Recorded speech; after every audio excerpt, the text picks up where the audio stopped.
All right, so this is a review of the Aarn Bodypack, known as the Featherlite Freedom. This is the newer version.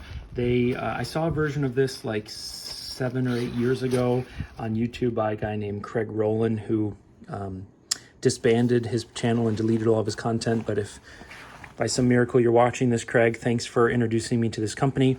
So Aarn is a backpacking manufacturer in New Zealand.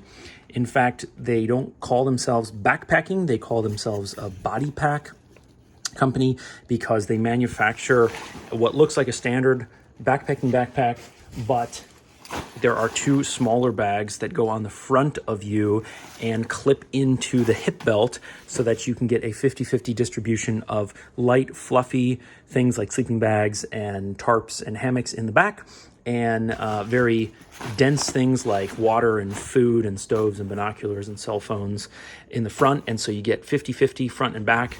It makes going uphill and downhill so much better, and it's a total game changer. And I did a video on this a couple days ago for Aarn body packs in general. This video is specifically about the Featherlite Freedom. And again, this is the newer version. So this one is my wife's. It's a small. I'm 6 foot tall, and I used this once, and it's like just at the limit for me. If this were my bag, I would have bought a medium. It's a 50-liter pack, and you'll like my notes. It weighs 46.4 ounces. I weighed that. That's not from the website. And the bags, the sport pockets, weigh 12.8. And then there's a 3.7 ounce waterproof liner that goes inside for a total of 3.9 pounds. Now, this is probably the bag that I would have bought instead of the Natural Balance when I bought mine, if I hadn't bought my Natural Balance thinking that I would go to Alaska. This is a little bit more of a classic design in that it has a front pocket here where you can put wet clothes, and it has these side pockets here for water bottles, what have you. One thing that I like about this is the closure is a roll top. Sorry, it's a roll top, but then it goes down to the side here on these clips, which is really nice. It keeps things out of the way and keeps you from catching brush. And like the other packs, of course, it is designed to be used with balance pockets, which I'll go over in a minute or two. If you didn't see my other video yet, then you may be surprised to see a hip belt like this, where instead of just one big piece of webbing going to the buckle, you have 2. That allows you to tighten the top and sort of curve around the top of your hip, or tighten the bottom and curve around the bottom of your hip. It makes a really big difference. So this one has a slightly different design for the hip belt. It has these spring-loaded teeth.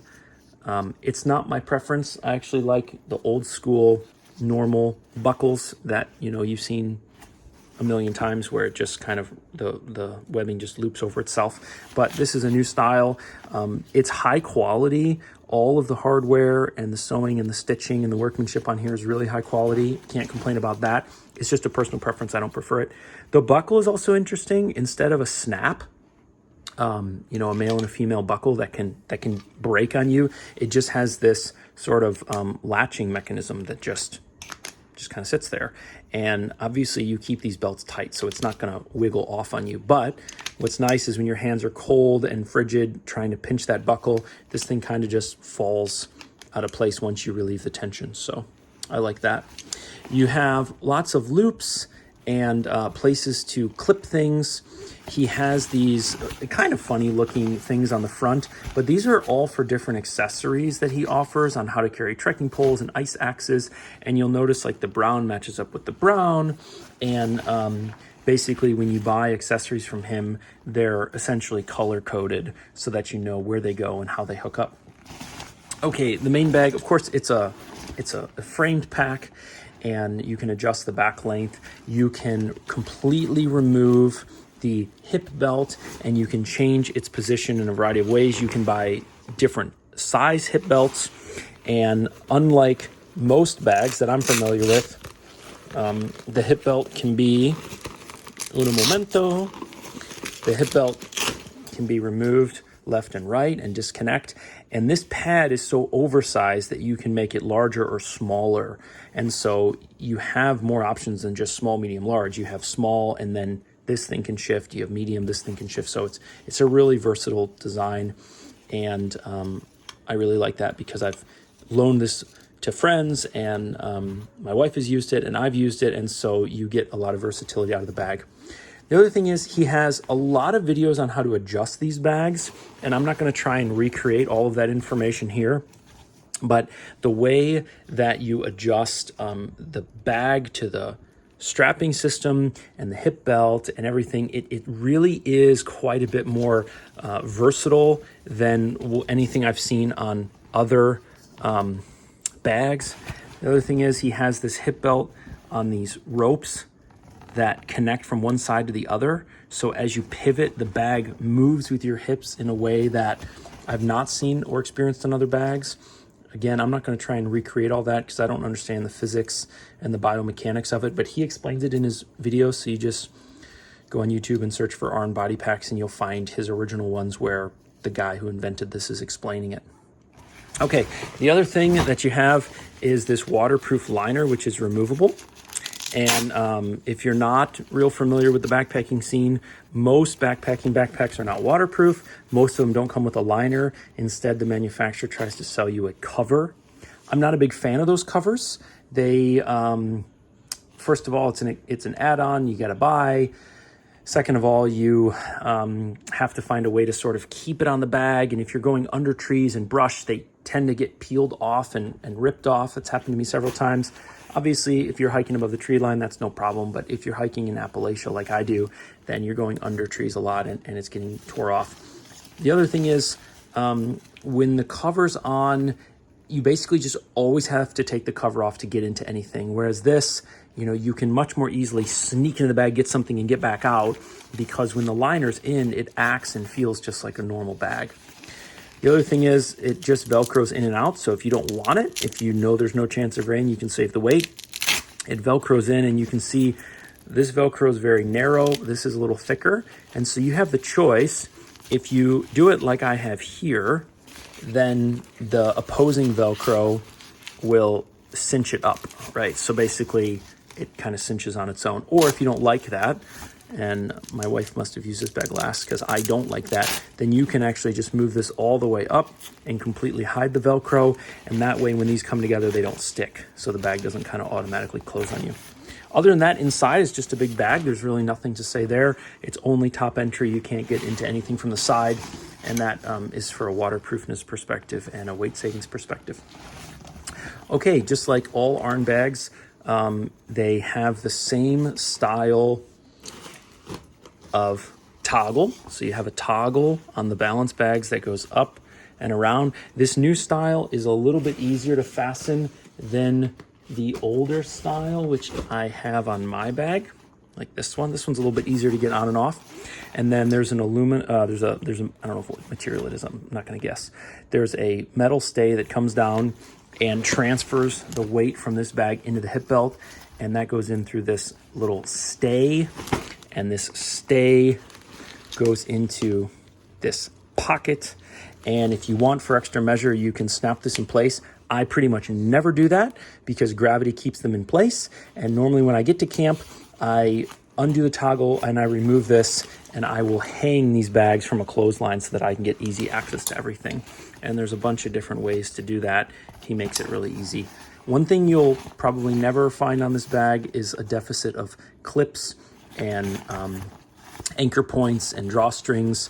They seem to me to be very well thought out, and I basically always find a place for whatever I'm trying to stash, whether it's a hook or a mesh pocket or a cinched pocket or compression straps. Those things, in my opinion, seem to be very well thought out.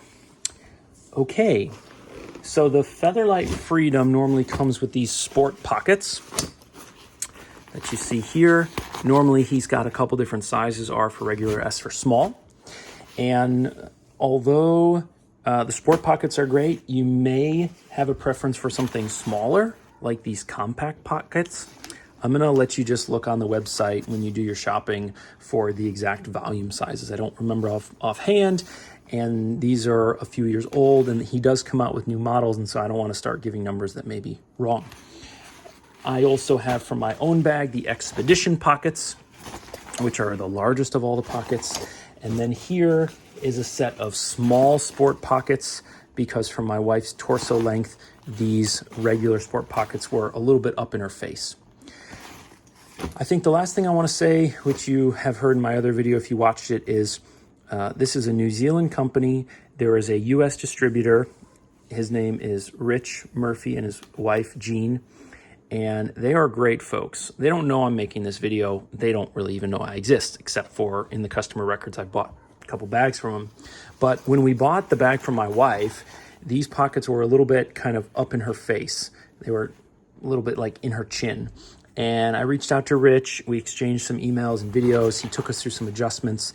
And in the end, he said, you know what, let me just send you another set of bags. So he sent us these compact bags and he sent us these smaller sport bags. And so basically we got 3 sets of bags instead of just 1. And I had expected that we were going to pick out the one that fit best for us and send the other ones back. And he just said, you know what, just go ahead and keep them. And he did something similar for me when I bought my bags. I had a question about attaching a bear canister, and he sent me a bunch of accessories for attaching bear canisters and just said, try out, you know, whichever strapping system works well for your bear canister and just keep them for free. So I say all that because their website is, in my opinion, old, outdated, and leaves a little something to be desired. And so if you've not heard of this company and you're wondering if they're legit and if they sell high quality products and you can't go into a store to see them for yourself, you're really stuck with just looking at the website. And although I don't think the website does the products justice, I want you to know that the products themselves, compared to REI and Arc'teryx and Osprey and other things like that I've owned, the products are great. The plastics are high quality. The thread, the sewing, the workmanship, the fabric, it's all really good stuff. I've owned my bag now for 6 years. My wife, we've owned for, I think, 3. And even though the website's a little clunky, the folks behind the website are great. And so if you have problems, based on my experience of buying 2 bags from them, I can say that they were great to work with. They handled our questions and small problems based on, you know, my wife's torso length, and they were super awesome. And so if that gives you a little bit of confidence, then I wanted to pass that along. Okay, well, that's the Featherlite Freedom. One last comment. They used to have an older version where instead of one big pocket, it was 2. They did away with that version. This is the new one. So if you're looking around for a used bag or other reviews for Featherlite Freedom, they reused that name. This is the new one.